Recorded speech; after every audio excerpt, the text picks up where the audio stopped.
guys, welcome back to my channel. My name is Michelle and this is Easily Knitfluenced. Today we are doing a podcast episode. I feel like it's been a minute since I've done one of these. I skipped last month because I just didn't have a whole lot of progress to show. We had a lot of visitors and didn't have a whole lot of knitting time, but there's lots of stuff going on this month. I have a couple of finished objects, and then I have a whole lot of plans that got thrown out the window and completely I guess, rewritten in terms of my summer knitting. So I will get into all of that, but long story short, there were some issues around gauge and all of that, which I just couldn't get around. So I have completely changed what I am knitting for the summer. And then I have some acquisitions kind of thrown in there as well that I can talk about too, which kind of ties into my new plans. So this is, if I sound a little out of breath, it's because this is actually my second time filming this video. I just filmed this I was testing a lavalier mic that I bought, and guess what? I filmed the whole thing and there was no audio. So we're just doing this with the iPhone mic again until I figure this whole situation out. So that was a real bummer. But at least I got a rehearsal. Think about it that way.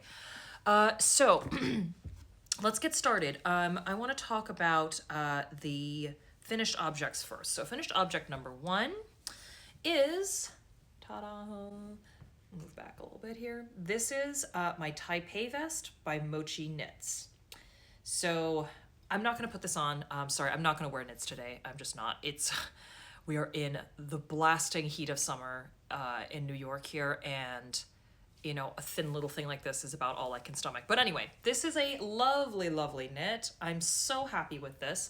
I knit this out of Knitting for Olive Cotton Merino in the color Mole, held double, and knitted this on a US 6 or a 4mm needle. So this is a DK weight project. So if anyone out there is looking for an easy, quick knit for summer, here's your jam. This is perfect. It is such a simple but like really interesting pattern. You know, it's not all over cables, so if that thought exhausts you, I think this is a good option. It's got the knit columns in between, so there's not actually that much cabling you have to do. Construction wise, pretty simple. You sort of start in the back here and knit that kind of sort of, I guess, trapezium shape on the back, then knit some panels that kind of come into the front here, knit a front panel, join, then knit down in the round. The only modification I made, so these, I used the same method that she suggests for the edges of the armholes, which are gorgeous, by the way, and it's a really interesting technique. She has you kind of pull the yarn through with a crochet hook so that you get the exact right spacing for each of these stitches, and it came out so even. So I'm actually thinking, I don't know if you can see that properly. See there how even that looks? So I'm thinking about incorporating this into other kind of fold over designs. The only change I made here though is she suggests knitting just stockinette for I think half an inch before you fold it over. I tried that, but it was looking really tight and I didn't love it. So I actually doubled that. I knitted this to be like an inch of stockinette before I made the fold. So if you do that, that will give you this kind of finish. But other than that, I followed the pattern to a T. I will say this is pretty cropped. It's not on me, so you can't really tell, and you know, maybe I just have a long torso. That might be it. In the pictures where she's wearing it, it doesn't look cropped, but on me it definitely is, and that's even making it a little longer than the pattern suggested. So, you know, I'm not gonna redo anything. I think it's fine, and it's actually kind of a very in look right now, so I'm okay with that. But I typically like things to be a little longer where I can like tuck them into pants or a skirt or something. And this is like just skimming the top of like high-waisted jeans or high-waisted shorts on me. So that's just something to note. And the interesting thing is, I thought I ordered enough yarn for this first go around, and it became very clear pretty quickly that I hadn't, once I kind of did the collar and then the trim along the side of the sleeves. And so I ordered another ball from Knitting for Olive because nowhere stocks this color, unfortunately. And I started working with that one. I split it up into 2 equal weights. I started working with that, and even then this was pretty cropped. So lessons learned for next time, I think I would like to make this again in a different color, but I will either use the yarn she suggests or just order like a huge amount of the Knitting for Olive and work with that, because once I was getting to the end of that little, the kind of the second set that I ordered, I just didn't have it in me to like order even more. So yeah, this is a little more cropped maybe than I would normally like, but that's okay. I may do what she suggests and put the elastic in the collar and also the bottom, because it does tend to flare a tiny bit. But otherwise, pattern 10 out of 10, like super easy to follow. She has lots of links for videos for techniques like doing, the crochet trick here. So yeah, really impressed. I'm a real Mochi Knits convert, as you will see later in this video as well. So that's it. That's my my Taipei Vest.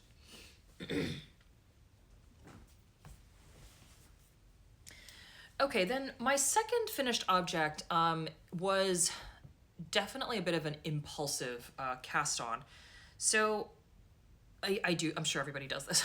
I kind of like to stare at my stash every now and then and just think about how I can use up certain things. And I had this yarn, super bulky, that I bought 10 years ago, probably literally 10 years ago, on a whim with no project in mind. And I had like 3 skeins of it.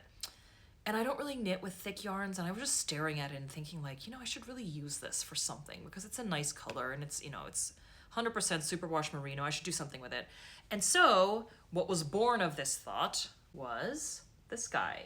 This is the Ammil, Ammil Beanie by Bluebird Pine Shop, which is a pattern I've had just in my favorites as a 1 skein pattern for a while. And I think it's actually intended for like Aran weight.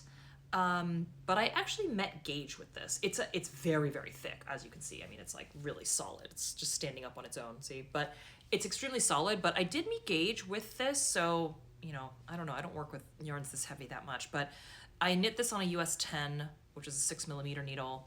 And the yarn I used, which I'll give you a closer look there, it's Madeline Tosh ASAP. It's a super bulky, and this is the color Dust Weaver. Listen, I bought this 10 years ago. I'm sure they don't make this anymore. So, there's that. But I used up basically 2 whole skeins and like a tiny bit of of the third one. So I could maybe make, a baby size of this with what's remaining. But this is really cool. It's quite a simple pattern. I knit this in less than a day. So that was nice and refreshing with all my fingering weight projects going on. But it's sort of a double cable cross, like 2x2, and then this here was interesting. I've never done this before. It's sort of a flower pattern where you pull the yarn through a couple stitches below the row you're knitting. So yeah, overall kind of learned a couple new techniques, which was fun. I might put a pom-pom on the top, not sure. But yeah, this was born of the impulse of wanting to use up yarn and also wanting to get a head start on some gift knitting this year. Because last year, the last 2 months of the year were just very stressful because I felt like I had to finish all these things for people as gifts for Christmas. And, I thought this year I would just space them out a little bit and start making some accessories, some other things, using up stash, and just doing it throughout the year instead of trying to cram it all into November and December and getting very stressed out. So this is my first one. So, I feel like this would be a great gift for anybody living, honestly, in New York or somewhere with a similar climate, for walking the dog or taking the trash out whenever it's like really cold, because this is thick, really thick. But yeah, that's my second finished object.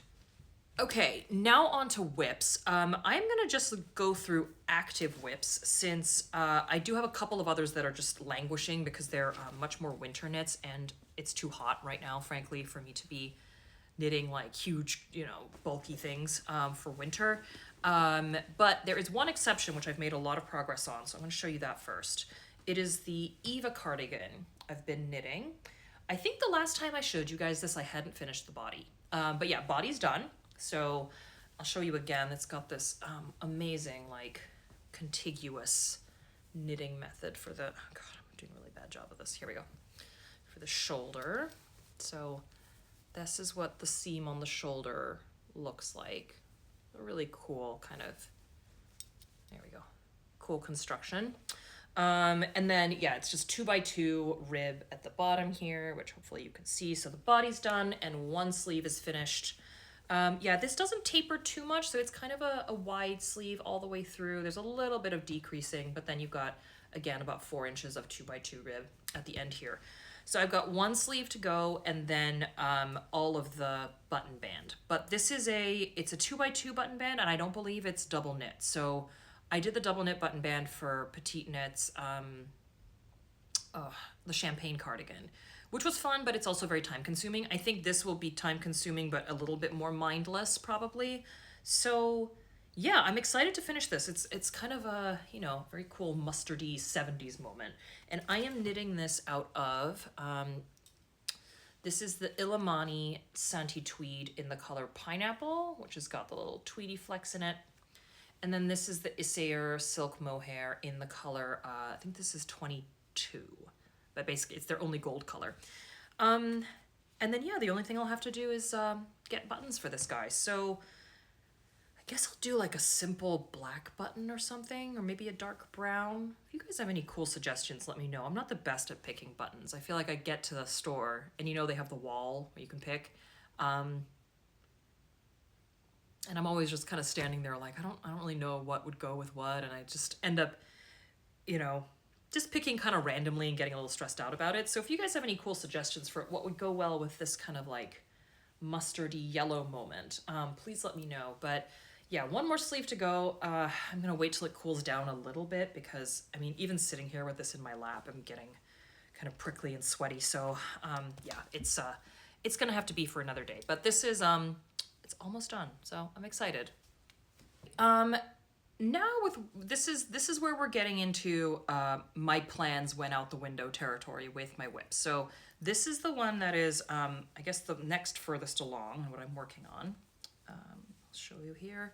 So this is the just joined in the round top half of the Lakes Tea by Ozetta, and I am knitting this in Knitting for Olive Merino in the color Pomegranate. So it's this beautiful, neutral, not too cool tone, not too warm toned, very neutral red. And I'm knitting this on a US 4 or a 3.5 millimeter needle. So story with this, I think in my last video, I probably showed you guys this yarn and said I wanted to make the Ridge sweater by Hiromi Nagasawa with this. And here's where we get into my saga with like, I don't know what it is. I've made so many swatches in the last couple of months with fingering weight yarn, and these yarns are all over the place. Okay, so just as an example, I made a swatch for the Ridge sweater in this with the intended needle size, and I was like way off, as in, no amount of math I thought would correct. So I went up a needle size to the US 4 and I got this, and I was still off. And, it's not see-through, but I knew if I went up to a 5, it would be, and it would make the sweater unwearable. So, I thought, okay, what else? Maybe I can repurpose the yarn into my other summer project that I had planned, which was the Hatsuki by Ria Vive, which I mentioned in my last video too. But I just didn't want to do that one in red for some reason. It's a very botanical kind of pattern, and like this red in and of itself, I feel like was such a statement already that I was like, I don't know if I want to have the red and then there's the pattern and then there's the lace and everything. And so I just dug into my favorites on Ravelry and tried to find the gauge that I was getting on the US 4, and the Lakes Tea actually matched that perfectly. And I thought this would be a better fit for the red because it's a very simple, it's a, saddle shoulder construction. So you kind of knit both little strips here and then knit some panels going to the front, join once you've done like short rows and all that good stuff. And now I've joined in the round, and then you just knit stockinette. And it's a super simple, very wearable, oversized pattern. And I just thought it would go better with this yarn. So that's what I repurposed this for. And then a lot of other things moved around too. So the next thing I'm making, which is much earlier in its development, but this is, okay, also by Ozetta. This is the beginnings of a moonset tea. So I am short rowing right now. So this is all I've got. But I'm knitting this one out of Knitting for Olive Cotton Merino in the color Koala. And I gotta say, they do these like subtle colors so well. So on first glance, you kind of look at it and you're like, oh, it's gray. But I noticed I brought it inside and like in certain lights, and maybe the camera will pick this up, but it almost looks like gray-green. It's such a cool color. And I am knitting this on a US 3, actually. So this is what is a US 3? I never know the millimeters off by heart. 3.25 millimeter. And, I think I've knit with this one before on this gauge, and I think it will puff up just fine. But just in case, once I'm done with the back panel and I have it on hold, because I think that's what the pattern requires, I will block this and make sure that, it's a little bit of a lighter color, so make sure it's not too sheer once it's been blocked and dried. But yeah, pretty excited about this one. I love this color. I think it's going to be super wearable. But there's a story behind this because I actually intended to make the Moonset tee with a different yarn that I bought. And so now I'm going to muddle up my whips and my acquisitions. But, sorry, you guys, this is just the storytelling I do. So I actually bought 3 skeins of this beautiful fingering weight yarn, which is almost glowing on the screen, but it doesn't glow in real life. This is the Camellia Fiber Co. Silk Tweed Fingering. 52% silk, 24% mohair, 20% merino, 4% viscose. Now, this says it's a fingering weight yarn. All of these are fingering weight yarns, allegedly. However, I knit this up on the US 3, intending it for the Moonset tee. And this is what came out of that. So, I don't know if you can tell, but I could feel when I was knitting this that it wasn't tight enough to have good tension, if you know what I mean. As in the weave of it wasn't like going to be close enough together where it was gonna like hide mistakes. So this, you can tell it's kind of gappy. I know it's gonna be semi see-through when I'm done with this. And it just wasn't, I wasn't vibing with it. It wasn't what I wanted for the Moonset tee. Now, I bought 3 skeins of this with like the yardage for the Moonset tee. So then I thought, okay, well, I'm not going to do the Moonset tee in this. I'll do the Moonset tee in, this gray color instead, because I know what gauge I'll get with that. So what am I going to do with these? Now the plan, I think I want to do, I think it's called the Claire Vest. If not, I'll put a correction up, but it's called the Claire Vest by Mochi Knits. And I think I will have enough to do that held double with these 2. Oh, and I should have said, this is the color Sand. I forgot to mention. There's only a couple colors in this this yarn weight and type though. So this is Sand, but it's the white one. So yeah, I was like, okay, what can I do with these? I will redo the math, but I think I can make the vest out of this. And I think held double, I think I'll have less of this problem basically, with just the gappy kind of like not so nice looking stitch definition, because yeah, and incidentally, I actually hit gauge with this, so my gauge was perfect, but it just doesn't look nice. Like I don't like how this looks, and I wouldn't want to wear a shirt that looked like this. So that is that's the plan for these. So we're gonna hope that held together that they seem to have a little more kind of integrity in the stitches. And then last but not least, so I mentioned the Hatsuki. I hear a cat trying to get in. I mentioned the Hatsuki, the Reavive pattern. My intention was to make that out of this yarn. So this is Pearl Soho, what's this called again? Oh, Santalina, and this is in the color Stormy Sea. So this is a completely plant-based yarn. I think it's hemp, cotton, and rayon. And again, this says it's fingering weight, but I mean, I don't know if you can see like on the screen here, but this doesn't look super fingering weight. Like even just holding it, I was like, it feels a little bit more like a sport, but okay, like I believe what it says on the label. And then, oh, we have a visitor. She just walked in. And then I knit this up, and I mean, I could probably, at a push, I could make this like a DK, I think. So this is on a US 4, which was the suggested needle, and it's such a dense fabric. And my gauge was off, completely off again. So I abandoned that plan.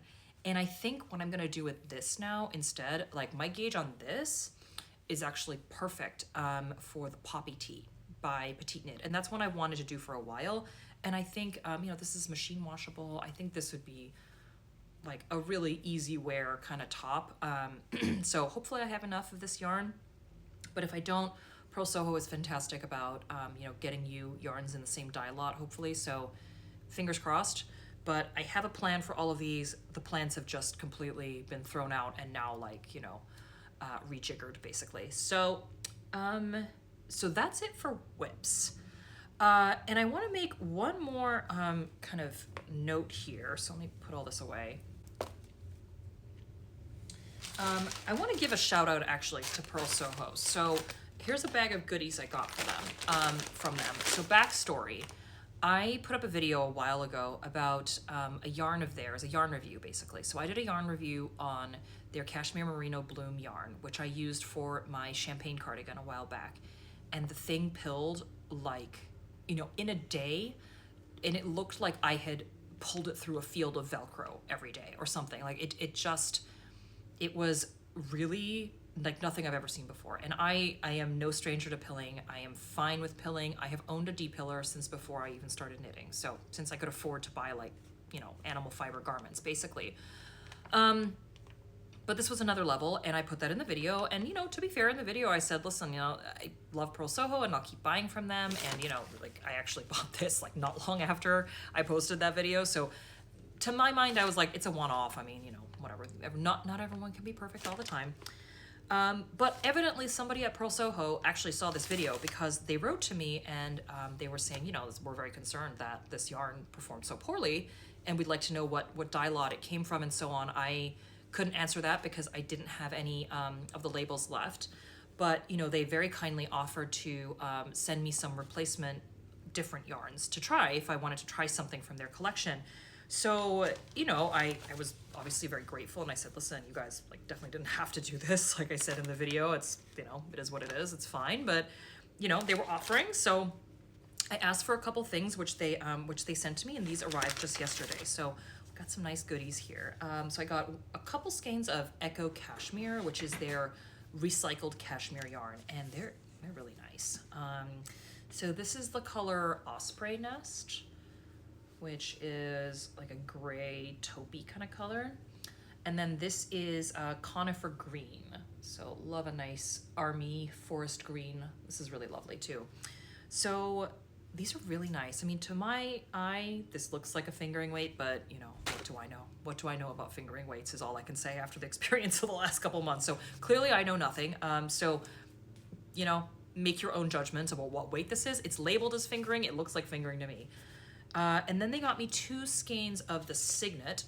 So this is heirloom white. This is 70% white cashmere undyed and natural color alpaca. And this, I mean, you can imagine the drape you're gonna get on this. This is so soft, so soft. It is luscious.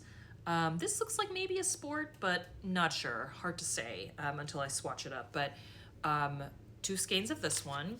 And then I got 2 skeins of one of their thicker, kind of more worsted Aran weight yarns, which is 100% extra fine merino. This is the yarn, this is Plenty, and this is the color Smoky Taupe. So I have a skein of this, and this is the color Bright Tomato.